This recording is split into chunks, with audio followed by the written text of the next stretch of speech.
I want to welcome everybody to our Shloshim gathering for Rabbi Mann, Rabbi Reuven Mann, Zecher Tzaddik Livracha, and we have a number of speakers spanning various life and times of Rabbi Mann. We'll give everybody a firm understanding and appreciation of Rabbi Mann. I just want to share just one brief story to give a sort of a framing of our experience today. It was Tisha B'Av 2023, and Rabbi Mann had scheduled a 12 o'clock noon shiur in Israel. I was in Israel that year, and unfortunately, he grew sick in the morning, and he could not give the shiur. And I went and I called him if I can come visit Bikur Cholim in the afternoon. He said yes, he was feeling better. And I came in to the apartment and see how he's doing. And I was more than a little curious about what was the shiur and the idea that he wanted to present. I said, Rabbi, do you mind just sharing some of the Rashi Prakim? He said, all right. And I thought it was going to be basically like a 60-second conversation, a couple minutes, just some of the basic ideas he wanted to share. So then I said, you know something? Let me just record this on my phone. Anyways, he begins sharing his Tisha B'Av thoughts, and what was supposed to be perhaps 3 or 4 minutes turned into 1 hour and 17 minutes. And during that time, he literally went from a person who was sick on Tisha B'Av, feeling very down that he was sick, and also feeling very low, to completely energized. And what energized him was literally the sharing of Torah ideas, sharing the emes of Torah. It literally brought him back to life. It was a tchiyas hamesim. I literally saw that in my life, right in front of me. And the point I want to share is that we're going to hear fantastic speakers talk about their personal experience and reflections of Rabbi Mann, the Midos Tovos, and what they've gleaned.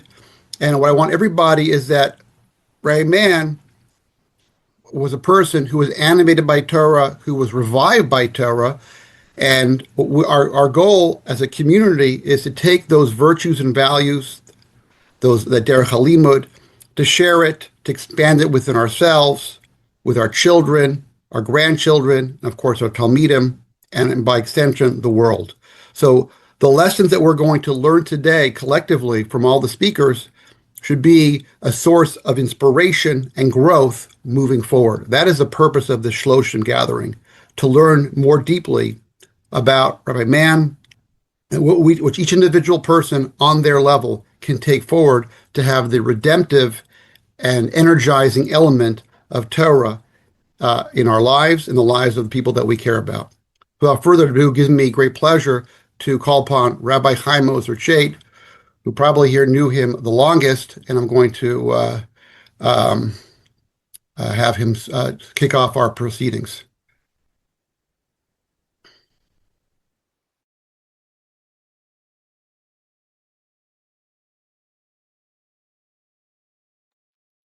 Rabbi, you're on mute. You need to unmute yourself.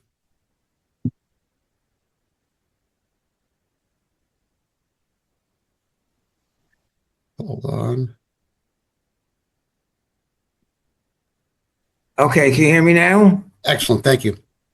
Okay, now it says over here, flashing reactions. Reactions, do I press OK for that? Just continue, you're great. We all hear you. You'll hear me, okay. All right, so I will start off with a Yishalmi in Brachos, in Perek Beis, and if you have the Ozer Hadot, Daf Lamed Amud Aleph, there the Gemara mentions Kad Demach Reb Simon Bar Zavid. Reb Simon Bar Zavid died, all Reb Leah the Efter Eloi. Reb Leah came and was maspid him. And he said, Arba Devarim Tashmishu Olam. We're familiar with 4 types of elements they were using: silver, gold, copper, and iron, And he says, V'kulan, all these elements, im avdu, if they get lost, you run out of silver, yesh lem chalifin. You could find a substitute. Want to make a silver cup? You'll make a glass cup.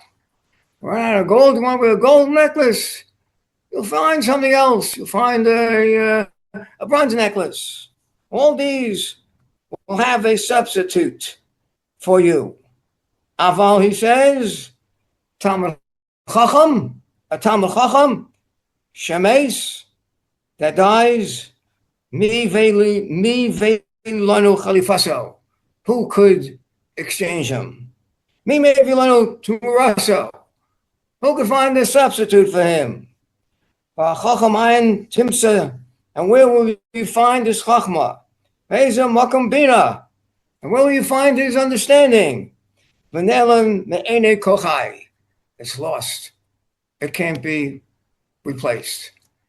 Every Talmud Chacham is unique and cannot be replaced. A man is gone, and there's no substitute. Cannot be replaced. Every Talmud Chacham has unique personality, which he blends in Torah with his style, with his feeling, with his understanding. That's unique and cannot be replaced. And thinking of Rav Mann Zatzal, he was unique in many, many ways. His love for Torah and his writings, his teachings, and his relationship with Talmidim, the way he was able to give over ideas and sfar and bring them into the discussion, that's unique. That's gone. That can't be replaced. And our man started off learning in YU, and actually learned by Rav Gorelik Zatzal. He also learned by Rav David Lifshitz, but I know he was very, very close to Rav Gorelik. He always told me what he learned from Rav Gorelik, his halachas, his dinim. Rav Gorelik actually learned 10 years in Radin by the Chofetz Chaim. And then he went to learn 5 years. He learned by Rabbi Zev Halevi, the Brisker Rav. He was with him for 5 years. And then the war broke out and he escaped. And he had a very strong, brisk training. And his shiurim were extremely in the methodology of brisk. And then I'm not sure exactly how it happened. I believe it was one summer. He was looking for someone to learn with. I don't know who made the connection. And someone said, why don't you learn with Rabbi Yisrael Chait, Yibadul Chaim Tovim V'Arukim? And the connection was made. Our man told me, he saw right away. He said, wait, this is the derech of my Rabbi, Rav Gorelik. This is the exact same approach. And he was so impressed and fell so much in love that he attached himself immediately to my brother. And then my brother introduced him to the philosophy, and then to psychology, psychoanalysis.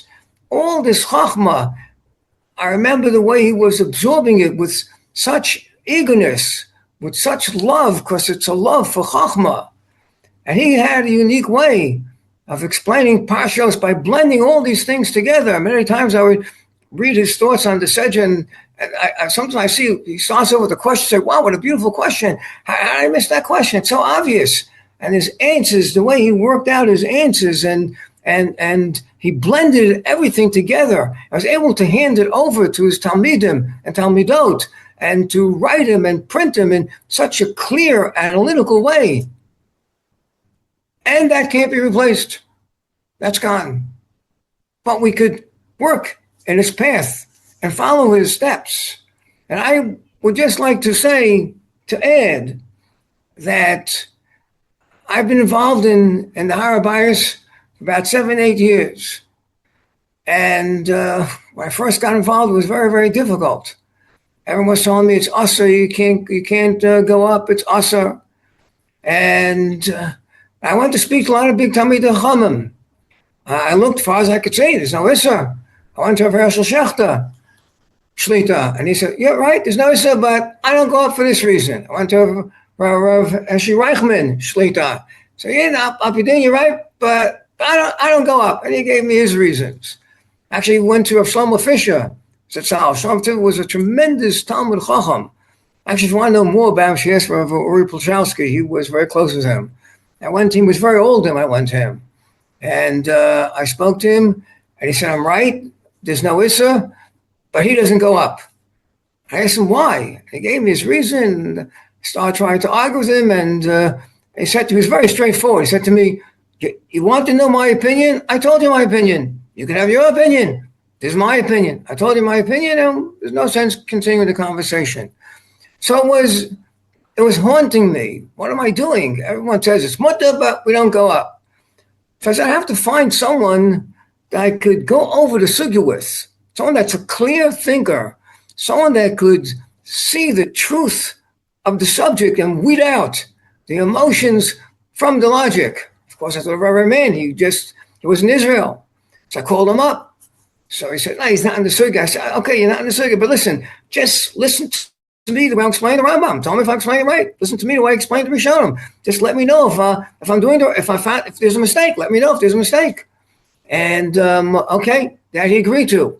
And we start going to the Rambams, and we start going to the Gemaras, and then he starts bringing me articles. This one says us and that, and we looked up and went through the reasons. Didn't make sense. Absolutely no good. This, that, no, this and that. And then he says to me one day, he says, I'm ready to go up, but I have one more thing to do.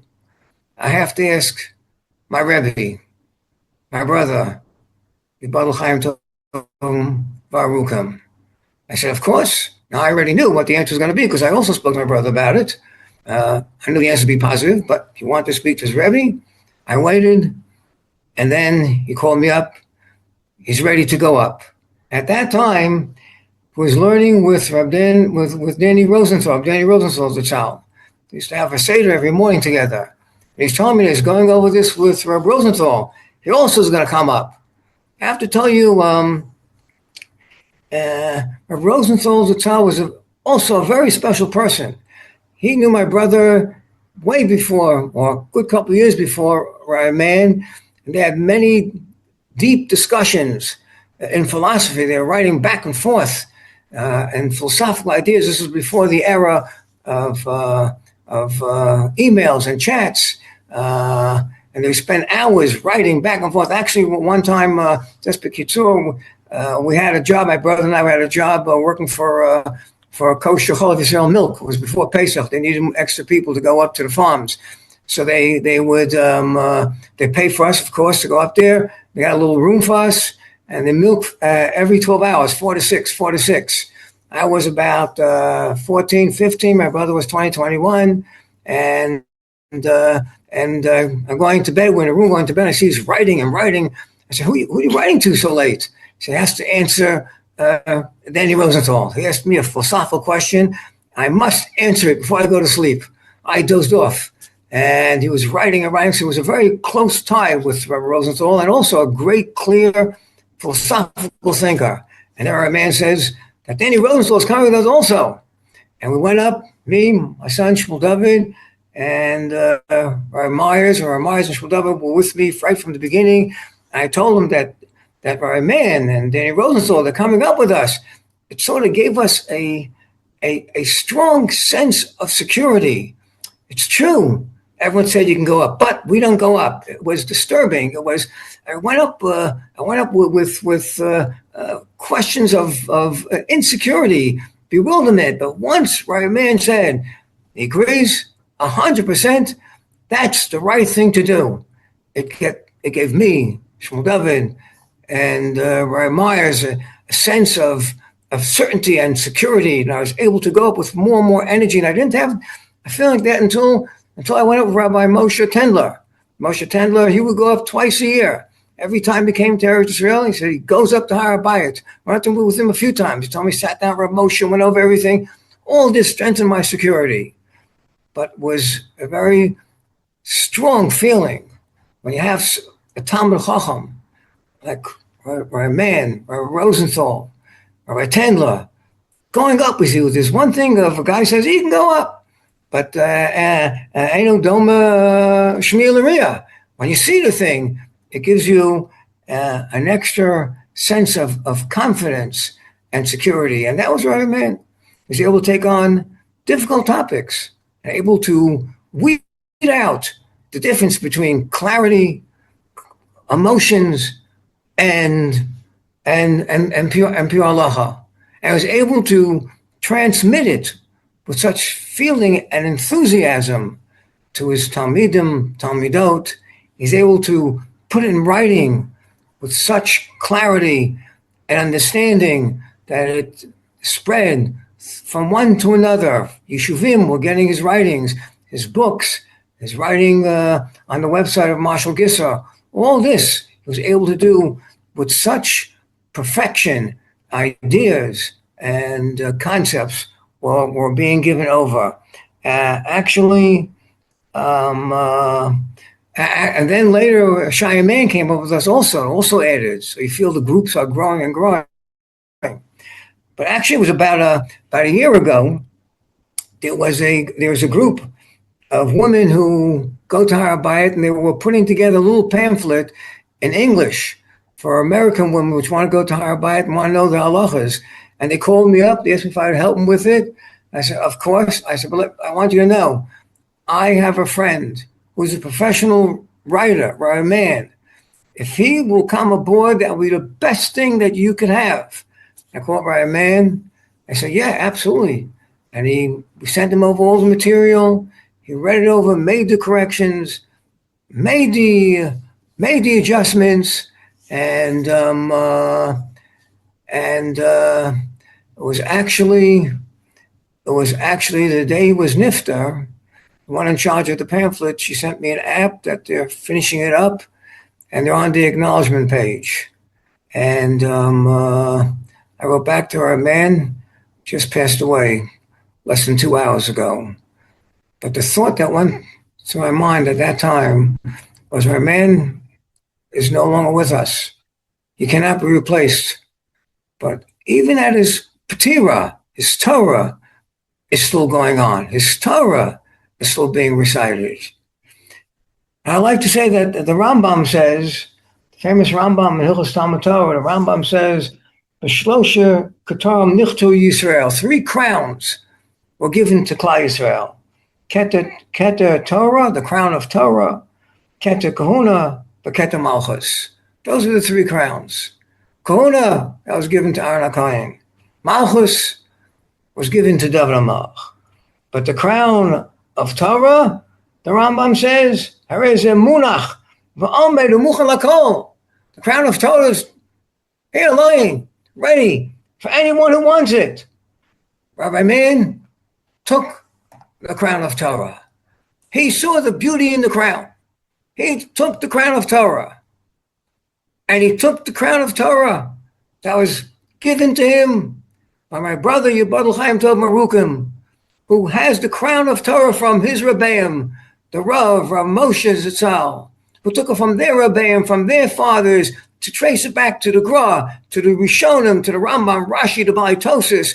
So it's the crown of a Masorah that's based on Svara, logic, understanding, the crown of Torah that has a Masorah back to Har Sinai.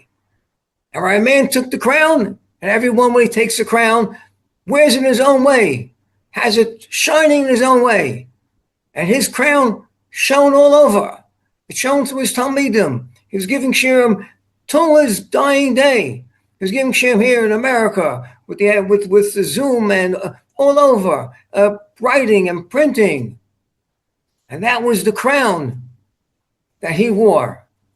And he wore it in such a way that all those that came close to him felt the energy of his enthusiasm and of his Torah. And it was a special, as I mentioned, going up to the HaRav, because we say, Ki mitzion tetzei Torah. Torah comes from Tzion. Tzion is the HaRav. And we look up to HaRav and we see, and we hope that one day the Sahedra will come back. Sahedra will be restored. We'll have Talmidei Chachamim. We'll see the beauty and the logic of the Torah, the knowledge of the Torah, and to pass it on to Klal Yisrael. And as I go up there, I always say, we're standing less than 100 feet from the Mizbeach. After 2,000 years, 100 feet to reach the Mizbeach. And we should be Zocha to bring Korban Pesach this year and share in the crown of Torah that finds its origin in the Sanhedrin and Har Zion. And we should all be Zocha to the building of the Beis HaMikdash. Amen. Amen. Thank you so much, Rabbi. Just for everybody's knowledge, Rabbi Chaim-Ozer Chait is the Rosh Yeshiva Emeritus of Migdal Torah and is very involved in Yeshiva of HaRav and have been a educator for over 50 years to everybody here. Thank you so much. We're going to move on to our next speaker, which is going to be Rabbi Zev-Meir Friedman. I'm going to, he did his remarks on video. I'm going to share screen now. Rabbi Zev-Meir Friedman, founding Rosh Yeshiva of Ram Masifta, and as well as longtime friend, Chaver, and Talmud of Rabbi Mann. Today marks the Shloshim of our dear Rabbi and Chaver, Rabbi Mann, who was a Menahel Yeshiva B'nai Torah. I knew Rabbi Mann perhaps the longest of all the guys that graduated Yeshiva. I say graduated because we really never left. And we still call Rabbi for Shadlus and appreciate his Derech HaLimud. I remember being at Rabbi's house, and Rabbi Mann, who was recently engaged, would be humming the song, It's Impossible. I think it was by Perry Como. You can find it. And when they invited me to the wedding, it probably was the first wedding that I attended because I was only about 17 years old. And I went with Joey Solo and we danced and we had a very good time. Later on, when I started the yeshiva, maybe he was 18 years old, Rabbi Mann extended his right hand and I thought it's going to be Shalom Aleichem, how are you? Good to see you in the yeshiva. Well, welcome. But that wasn't it. It was the right hand that went like this. Hey, Friedman, you're late. So I saw from that, there was no favoritism at all. Even though we knew each other, if I was late, I was late. Between him and my wife, who's a Yaki, I started to come on time, all the time. He invited me to a shul once in the Jewish Center to a board meeting, and I entertained the members of the board, and I hope that they liked what I had to say. Maybe Rebbe Mann will remember why he invited me, I don't remember. Rabbi Mann was always dear Chaver, and even though there have been myriads of pictures and posts of his analysis of Chumash online, and the Parsha sheet, someone posted the Parsha sheet that he still published on a weekly basis, and you can buy the books that he wrote up. I think Marshall may have transcribed the books. A very deep analysis of Parshas and Shmos. And from those tapes and lectures, you can glean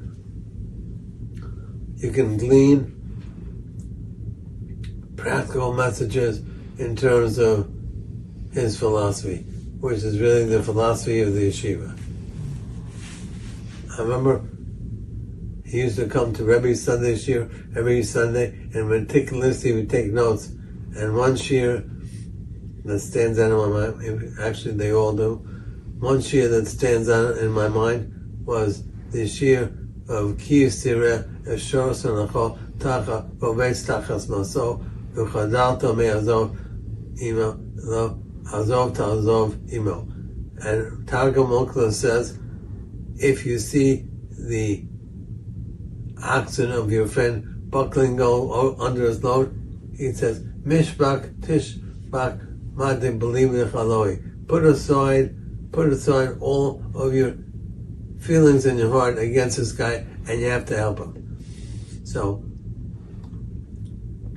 with that in mind, the philosophy of yeshiva, as promoted by Rabbi Mann, was always look to see if there's a certain emotion lurking under your decision.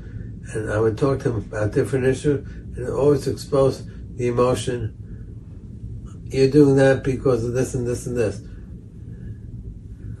I wasn't ready for psychotherapy at the time, but he pointed out different emotions that a person can have and forewarned me about following those emotions. I remember when I started the Rambam school, I had a fear of public speaking. And when we had the first open house,